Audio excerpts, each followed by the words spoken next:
Good evening. It is time for today's tax talk. I'm attorney Stephen Leahy, and it is Wednesday, October 5th, the year of our Lord 2022. And just like always, the mainstream media is carrying the water for the IRS. It's really my headline's a little bit misleading in that it's really not the IRS's water, right? It's the Democrats' water, because they're the ones that push this, and they're trying to fight the reality before the election. That's what we're going to talk about today. Won't you join us?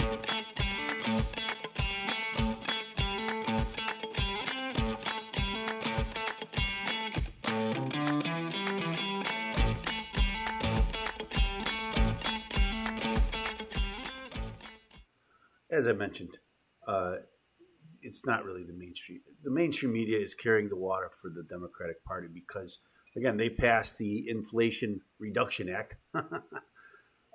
Remember, they didn't have one Republican vote on it, and so it's theirs.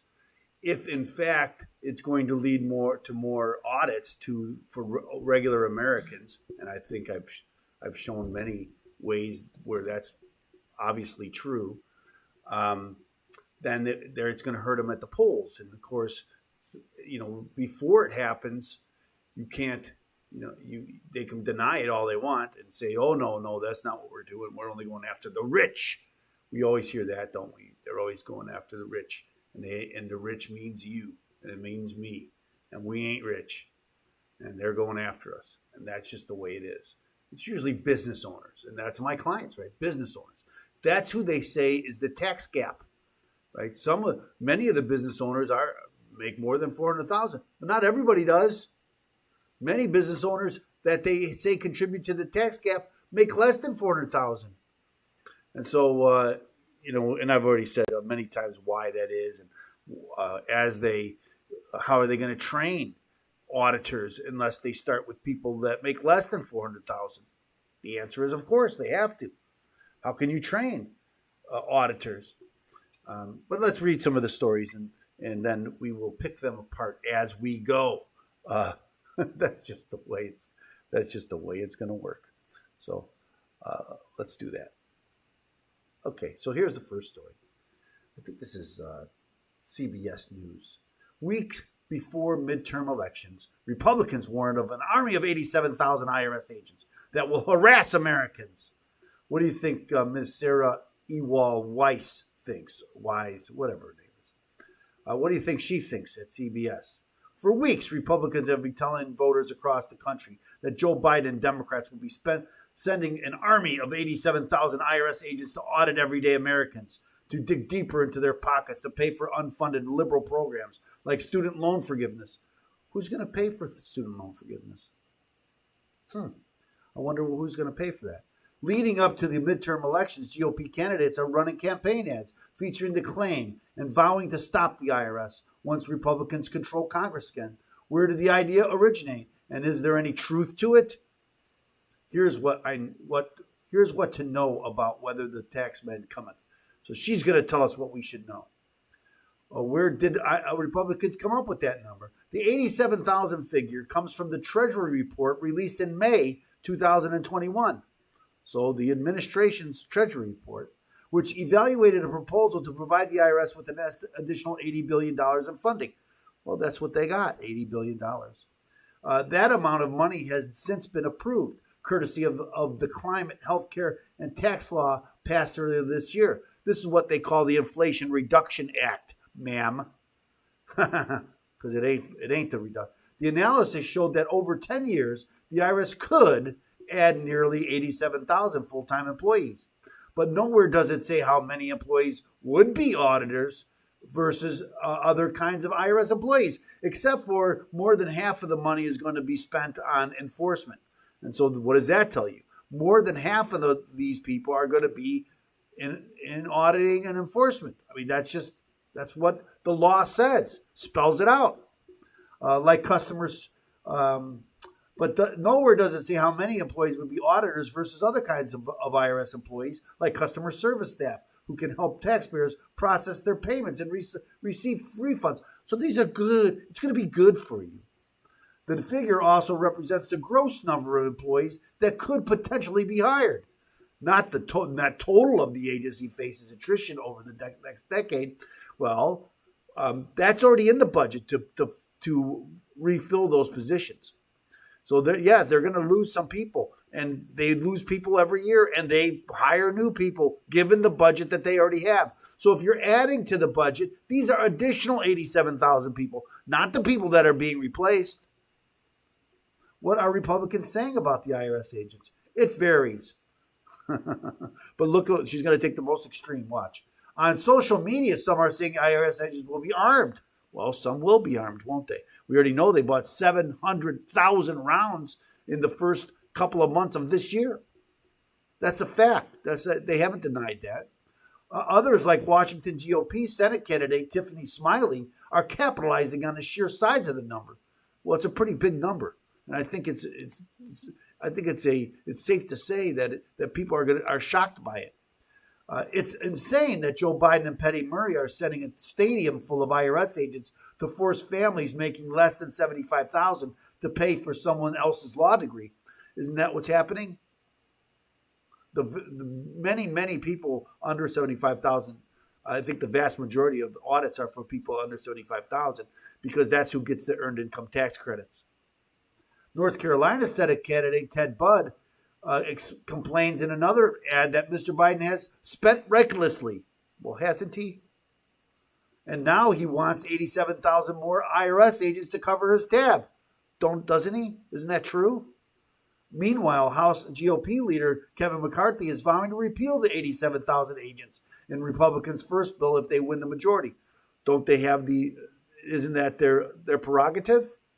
If they don't agree with these policies and their elected majority, don't they have the prerogative to change it if they want? Are the claims true? Here it is. No, the claims are outdated and misleading. Oh, so says Sarah, whatever her name was.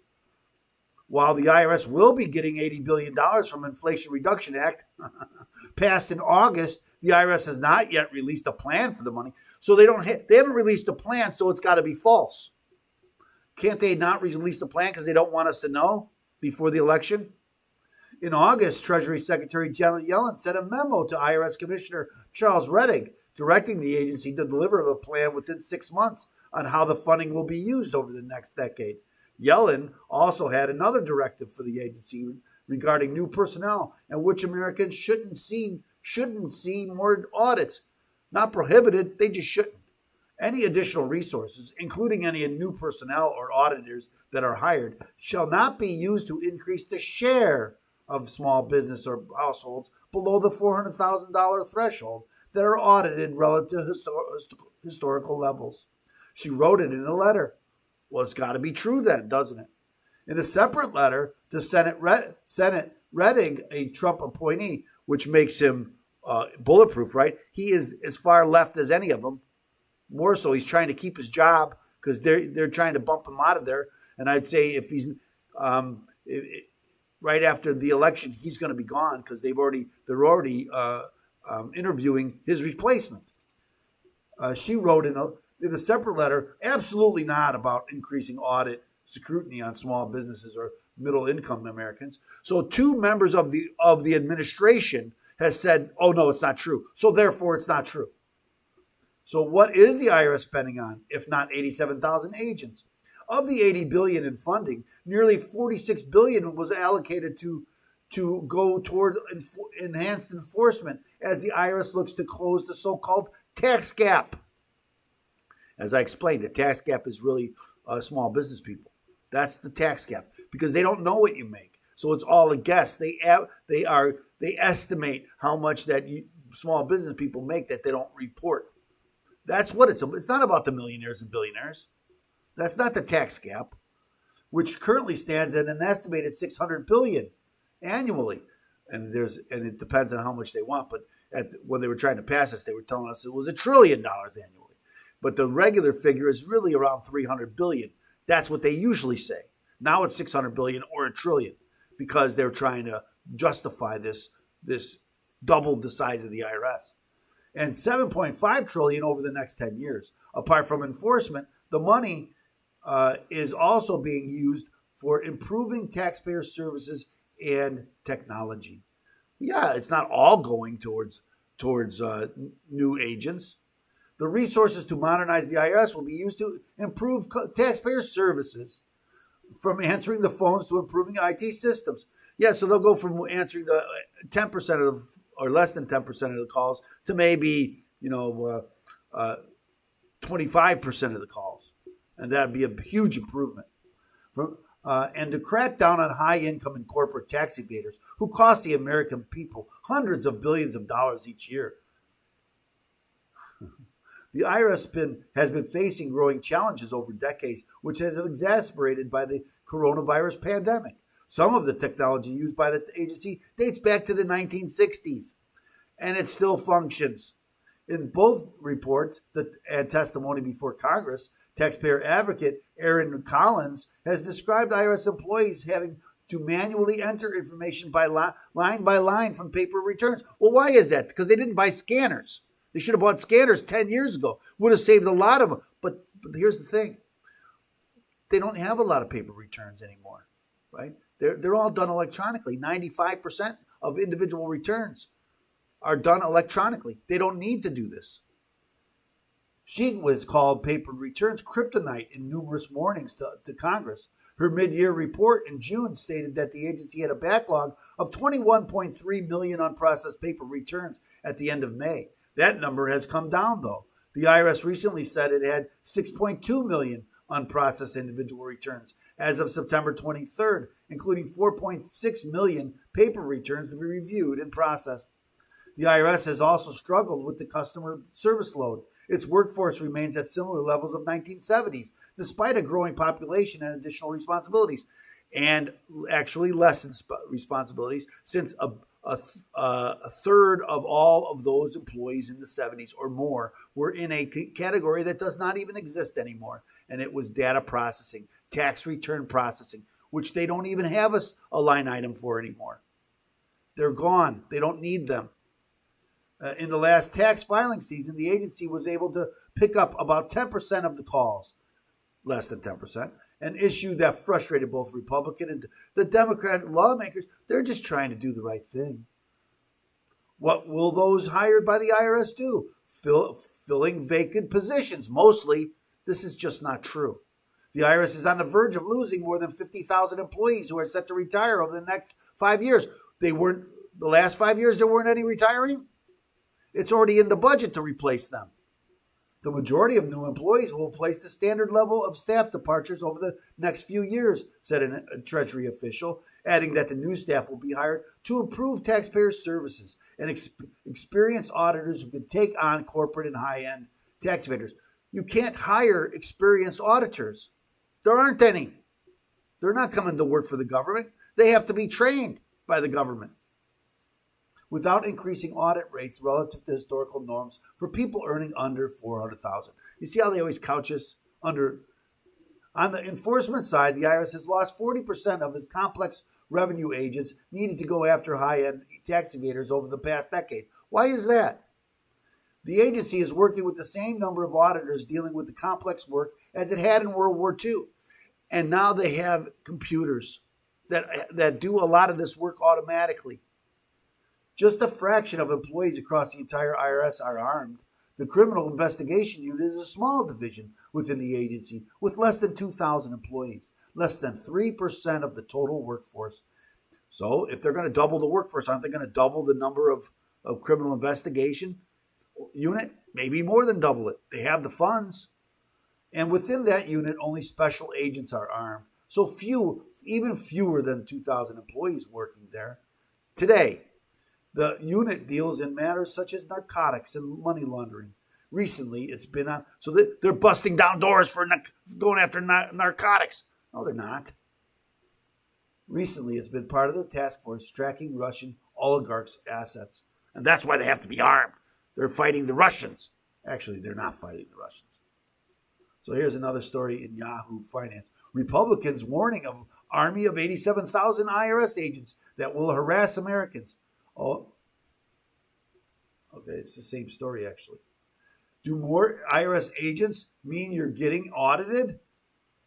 The Inflation Reduction Act includes nearly $80 billion for the IRS over the next 10 years, which means more agents will be hired. Does that mean more audits for you and me? Mark Scribner, a financial advisor, says generally no. The focus is really on large corporations and people who make $400,000 or more a year. What's his authority on this? He read it in the paper? He listened to CBS News? But people who make money on the side and don't claim that on their taxes may get looked at. The 1099K, the Cash App. So the new thing, for folks who have invested in cryptocurrency is they're using the PayPal for a side hustle. That's one of the areas that the IRS is really focusing on right now. Is that people who make more than $400,000? I'd say no. That is one of the red flags. If you're making more money on eBay or on your side hustle, but you're not declaring it. He says that the IRS is getting attention now because of the massive deficit. He says the Treasury is projecting about $186 billion in the next couple of years through increased audits. Here's a story that they're not telling you about. And this happened several. Senator Marshall introduces bills designed to prevent the IRS overreach following agency expansion. So the Republicans have put forth bills that say, let's put it in writing. You've said that you won't go after anybody that makes less than $400,000. Let's put it in writing. Let's make a bill. Let's make it a law. And they say, oh no, you can't get any Democrats to go along with that. Why is that? I don't know why that is. The two bills obtained exclusively by Fox News were introduced in response to the Democrats' Inflation Reduction Act. The Preventing Frivolous Actions by IRS Agents Act would compensate eligible U.S. taxpayers who are incorrectly hit with a failed U.S. IRS audit. Under the bill, taxpayers would be paid following the deposition of their case, which includes the completion of judicial proceedings. The bill defines an eligible taxpayer as a taxpayer whose gross income for the taxable year in which the audit is commenced does not exceed $400,000 and who is not convicted of any crime related to the audit. The legislation states that for any civil or criminal proceeding in which taxpayer wins in court, they will be compensated for attorney's fees, court costs, and other expenses. Joe Biden and Democrats struck working and middle-class Kansans with a massive spending scam that gives the IRS the green light to aggressively snoop around their personal finances. Defending a frivolous audit is expensive, and the IRS should pay the bill, not innocent Americans who were wrongly targeted by an overzealous federal accountant. Marshall's other bill would require the IRS to sell its stockpile of firearm ammunition worth an estimated $700,000. The measure would mandate the General Services Administration to sell any ammunition bought or stockpiled by the IRS or for the agency's use within 90 days of the bill's enactment. The proceeds of the ammunition sales must be deposited in the general fund of the Treasury less any reasonable costs incurred by the General Services Administration in selling the ammunition.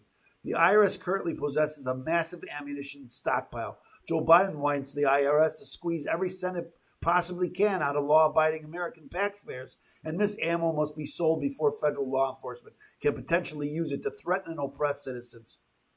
It comes after Biden signed the Inflation Reduction Act in August. The bill passed both chambers of Congress along party lines, with Vice President Kamala Harris casting the tie-breaking vote.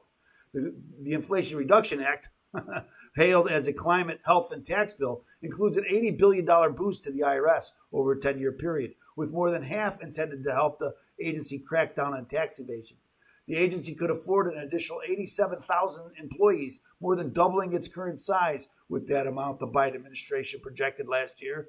The IRS faced backlash from Republicans in August after the agency made an online job posting for criminal investigation special agents. The job, which was briefly deleted, then re-added at the time, stated its major duties included carrying a firearm and being willing to use deadly force and being willing and able to participate in arrests, execution of search warrants, and other dangerous assignments. So I just wanted to include that because obviously this is where this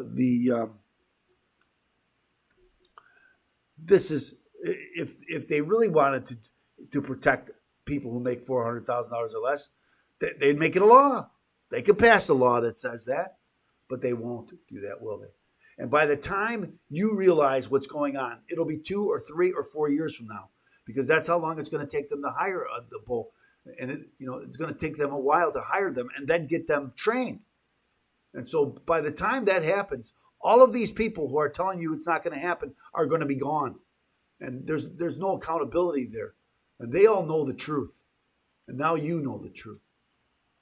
So thanks so much for joining us. I am your host. I'm attorney Stephen Leahy. I'm going to thank you so much for I'm going to ask you to like and subscribe. Like and subscribe. We need your help to get this information out.